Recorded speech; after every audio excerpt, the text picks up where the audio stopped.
com o Comitê Central, com o Politburo do Partido Comunista, trabalhando com as mais altas patentes do Partido Comunista. Eu tenho todas as ressalvas do mundo ao governo Bolsonaro. Acho que ele não é a solução para o Brasil, mas entendo, né, que entre Lula e Bolsonaro, eu falei, se tiver Lula e o Beelzebub, eu voto no Beelzebub, né? Só que é o seguinte, o Lula precisou ser julgado e condenado em 3 instâncias para ser preso e fizeram um escarcéu por causa de uma condução coercitiva, que é a coisa mais normal do mundo. Aham. Se tivessem dessa maneira, sem julgamento, sem condenação, colocado uma tornozeleira eletrônica no Lula, ia ter denúncia em todos os tribunais internacionais que existem. Então eu acho curioso como é diferente o tratamento de um lado e de outro.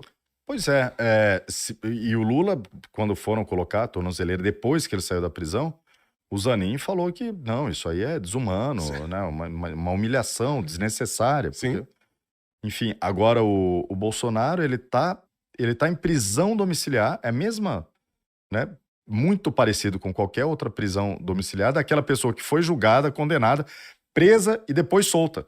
Ele já está na prisão domiciliar antes de ser... Não é condenado. Foi progressão de pena, ele teve. Exato, Sem ter sido condenado. Sem ter sido condenado. E mais, ele não é sequer julgado. Ele não foi julgado e já está cumprindo pena. Então é tudo muito errado, né? As consequências estão vindo, porque o Trump, o governo Trump, deixou isso extremamente claro. Olha, perseguição política no Brasil para servir aos interesses de outros países ou do Partido Democrata, a gente não vai deixar acontecer. Porque isso influenciou nas eleições dos Estados Unidos em 2020. Sim. Né? Então ele falou, isso a gente não vai deixar acontecer de E jeito meio nenhum. que já foi, assim, declarado, né, que teve influência nas eleições brasileiras, né, que os Estados Unidos influenciou nas eleições brasileiras. Não está escondido, está Sim. documentado. As reuniões com o Mourão, as reuniões com os militares brasileiros estão documentadas. Não é escondido. Né? Reunião com o TSE. Os representantes do governo Biden vieram aqui, se reuniram com o TSE, com o governo Bolsonaro, com os militares e falaram, olha, os resultados precisam ser respeitados. Ponto final, tchau, foram embora. É interferência ou não é? Lógico que é. No meu entender, quem sou eu para falar sobre isso, mas no meu entender, uma eleição como a última, onde você teve o X, o Twitter bloqueado, pra mim já acabou a democracia. Eu perdi todas as minhas redes na época. Então, que democracia é essa? Pois é, e olha só o que eu disse. Eu disse que o Lula era aliado do Daniel Ortega. Que é uma coisa que é super escondida. Que ninguém tá sabendo. Desde 1980 eles são aliados. Eu só disse isso. Você falou que a Xuxa namorou com o Ayrton Senna. Praticamente foi isso que você falou. Né? Uma coisa que todo mundo tá sabendo. Todas as redes por causa de... Eu falei tanta coisa mais grave do que isso e não aconteceu nada. Mas justamente isso, o TSE foi lá e derrubou todas as minhas redes. Eu fiquei meses sem rede social. Criei algumas alternativas e depois consegui recuperar algumas e outras não. E a monetização, por exemplo, que eu tinha do YouTube, foi voltar quase um ano depois. Mês que vem, eu tenho que depor na Polícia Federal por discurso de ódio. Eu não achei essa tipificação criminal. Discurso de ódio? Discurso de ódio. Eu não achei esse crime. Qual que foi a coisa odiosa? Meu discurso... Não, foi uma coisa muito odiosa. Eu acho que eu tenho que ser preso mesmo. Meu Deus. Eu falei que eu não aceito pedo na sociedade. Pedófilo, eu não aceito na sociedade. Então imagina o seguinte, você é jornalista. Você falou isso. Falei isso.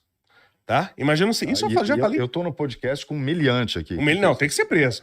Imagina o seguinte, você é jornalista. Eu falo, eu não aceito jornalista na sociedade. Você vai se ofender, claro. Sim. Você vai lá e vai reclamar contra mim, claro.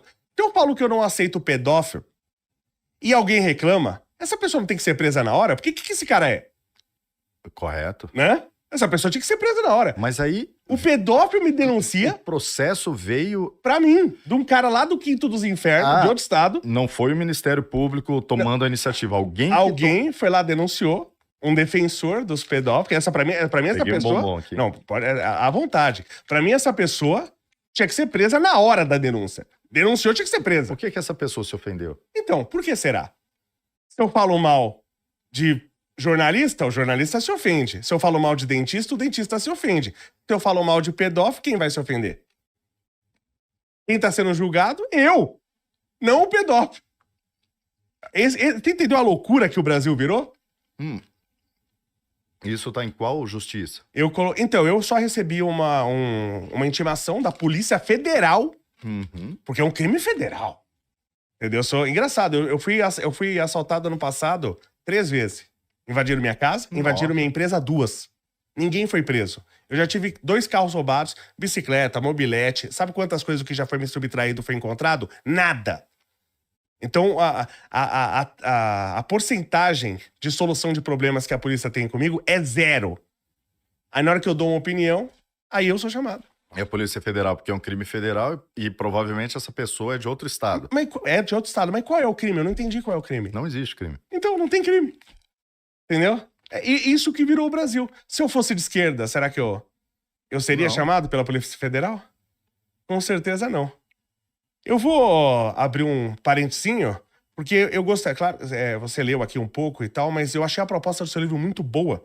Eu queria que você pudesse fazer um resuminho, assim, do que é, o que o cara vai encontrar, o que a pessoa vai encontrar, o que o leitor vai Perfeito. encontrar quando ler o seu livro. Ótimo. A pessoa vai encontrar. Como é um assunto áspero, né? De você falar de geopolítica no Brasil, então eu vou contando a história de tudo que me levou à China, eu vou intercalando as histórias com os fatos históricos que foram acontecendo. Por exemplo, o Trump, quando ele baniu a Huawei dos Estados Unidos, proibiu, dificultou a vida, e vou contando com experiências que eu tive, porque depois eu eu me tornei diretor da Huawei no Brasil quando eu voltei Nossa. da China. Meu inversor é da Huawei. Muito bom. Meu inversor em casa. Eu botei placa solar, que não tá dando mais pra pagar energia solar no Brasil, né? Tá difícil. E agora vieram os investidores aqui pro Brasil que tem comunicação, né? Inclusive, esses que foram, na verdade, para Israel. Eles foram os investidores para lá e aí encontraram os aparelhos de que transmitem dados dentro dos investidores. Tem a matéria aí, o Matheus pode achar. Então, eu acho que foi para Israel e para Espanha.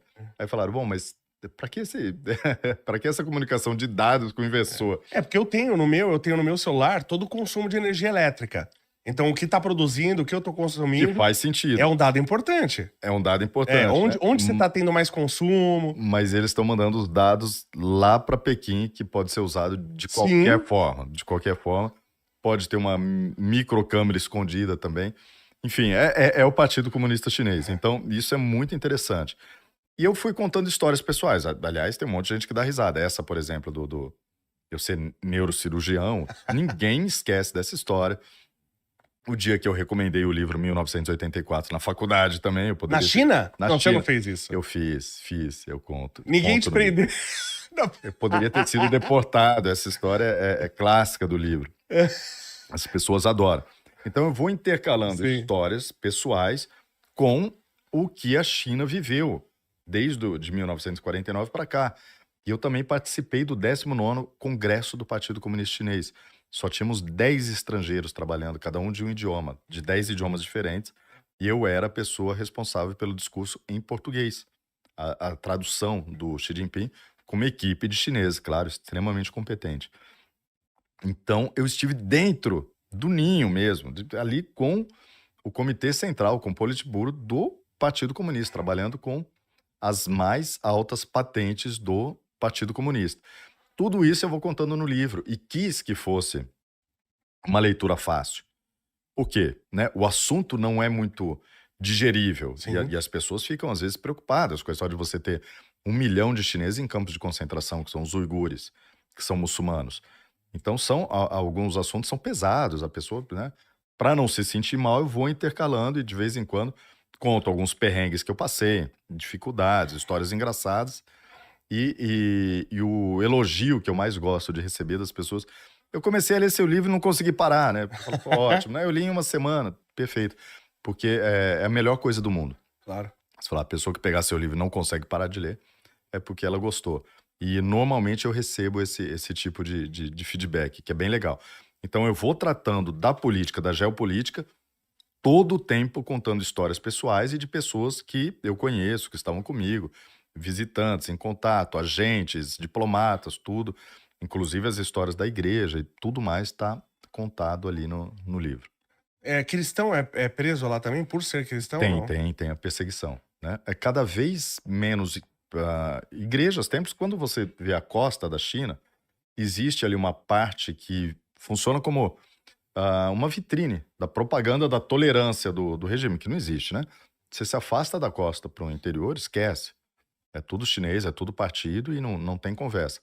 Mais ainda, Pequim, Xangai, Guangzhou, Shenzhen, ah, principalmente essas cidades e parte de Hong Kong, ainda tem igrejas que eles mantêm para falar assim: olha, nós somos tolerantes, a gente aceita. Tá. Mentira, né? Tudo controlado, tudo vigiado, tudo filmado, tudo com relatório. E cada vez menos igrejas que eles estão demolindo em outros lugares. Templo budista, por exemplo. Tem templo budista na China? Tem um monte. As pessoas vão, mas não tem templo novo.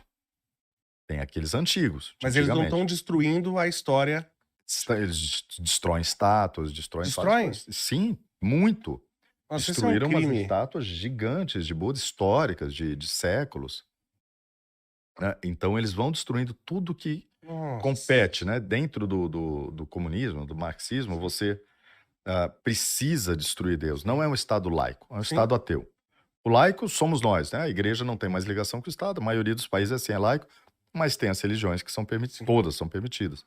O Estado ateu não, ele persegue e acaba, né? Você destrona Deus e ocupa o seu lugar. É que independente de Deus, do ponto de vista histórico, isso é absolutamente criminoso. Você Aham. pegar e destruir estátuas, templos de uma cultura milenar como a chinesa. Isso é historicamente criminoso. Da mesma forma que os talibãs fizeram aquela vez Sim. no Afeganistão. Eles destruíram aquelas estátuas de Buda que tinham quase 2000 anos, né? Não era de Maomé e tal, enfim, era outra história, né? Não era o comunismo, era o islamismo. Mas a China faz isso. E tem chinês que vai para templo budista? Tem, muito, milhões. Tem chinês do Partido Comunista que vai em templo budista? Também tem. Mas não falam, não registram foto, não convidam ninguém para ir. Não pode. Você vai lá, faz o que você sente que deve fazer, sai, fica quieto. Eles não divulgam, não comentam e não incentivam ninguém a fazer o mesmo. Entendi. Tá? Que isso aí é perigoso.